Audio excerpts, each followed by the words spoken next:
জিনিসটা দেখেই অনেকে এক্ষুনি নাক সিটকবে যে ইস এই গুগলি আবার কে খায়, কিন্তু আমরা খাই। দেখো এখানে মা একটুখানি গুগলি রেখেছিল ঘরে, তাই গুগলিটাকে ভালো করে নুন দিয়ে সেদ্ধ করে নিল, আর এখানে মশলা দিয়ে ফ্রাই করবে। আর এই গুগলির মশলাতে কী কী দিয়েছে জানো? আদা, পেঁয়াজ, রসুন, জিরে, লঙ্কা, কাঁচা লঙ্কা, টমেটো, নুন, স্বাদ মতো নুন, চিনি, আর কিন্তু কিচ্ছু না, আর তেজপাতা ফোড়নে দিয়েছিল। তো তোমাদেরকে একসময় আমি পুরো ভিডিওটা মানে পুরো রেসিপিটা দেখাবো। তো এখানে দেখো আমাদের গুগলি রেডি, একদম ফ্রাই। এটা কিন্তু অনেকে পালং শাকের চচ্চড়ি দিয়েও খেয়ে থাকে, আবার অনেকে বেগুন দিয়েও খেয়ে থাকে, বাট আমার বাবা এরকম ভাজা খেতে ভীষণ ভালোবাসে। আর গুগলি কিন্তু আমার খুবই প্রিয়। তো দেখো আমি আর থাকতে পারলাম না, একটু চামচ করে নিয়ে খেতে চলে এসেছি। দেখি টেস্টটা কেমন। আমার কিন্তু বেশ ভালো লাগে গরম ভাতের সঙ্গে, উফ জাস্ট চুমু। তো তোমরা যদি কারো কারো খেয়ে থাকো অবশ্যই কিন্তু আমাকে কমেন্ট বক্সে জানিও। তো আজকের রেসিপি হয়েছিল গুগলি চচ্চড়ি, আর হচ্ছে ভাত, আর হচ্ছে চাটনি। তো চলো চাটনিটা কীভাবে করি সেটাও তোমাদের সঙ্গে দেখাচ্ছি।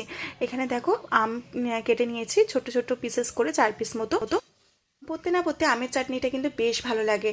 আমি আগে আমের চাটনি খেতাম না, মানে যে কোনো চাটনি খেতাম না, বাট এখন জানি না কেন ভালো লাগে, তাই জন্য একটুখানি বানিয়ে ফেলছি। আর আমার ছোটো বোনুর তো আমের চাটনি বিশেষ করে ভীষণই প্রিয়। তো এখানে দেখো শুকনো লঙ্কা ফোড়ন আর একটুখানি সর্ষে ফোড়ন দিয়ে দিলাম। ভালো করে ফোড়নটা ফ্রাই করে নেওয়ার পরে দিয়ে দেবো হচ্ছে আমটা কেটে রাখা।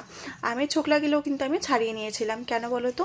যেহেতু এখন ঠিকঠাক মতন সিজনটা আসেনি, তাই জন্য ভাবলাম যে অনেক রকম ওষুধ দিয়ে তৈরি হয়, তো তাই ছোকলাটা ছাড়িয়ে ফেলেছি। আর এখানে ভালো করে আমটাকে ফ্রাই করে নেব। ফ্রাই করতে করতে এর মধ্যে দিয়ে দেবো হচ্ছে পরিমাণ মতো হলুদ, আর সামান্য পরিমাণে নুনটা স্বাদ মতো দেবে, যেহেতু চাটনি বুঝতেই পারছো। এখানে হলুদটা দেওয়ার পরেও আবার আমটা হালকা করে ভেজে নিচ্ছি।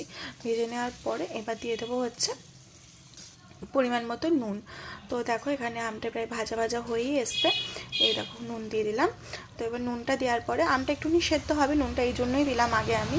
আর একটুখানি আমের মানে বলতে গেলে এটা একটু ঝোলঝোলই বানাবো, কারণ আমার বোনু এই আমের ঝোলটা খেতে ভীষণ ভালোবাসে চাটনি, আর বাবাও তাই, তাই জন্য এখানে দেখো আমটা একটু ঘাটা ঘাটা করে দিলাম যাতে হালকা টকটা আসে, যেহেতু এখনকার আম বুঝতেই পারছো খুব একটা টক হয় না, তো এই জন্য একটুখানি মানে হালকা ঘাটা ঘাটা করে ফেললাম।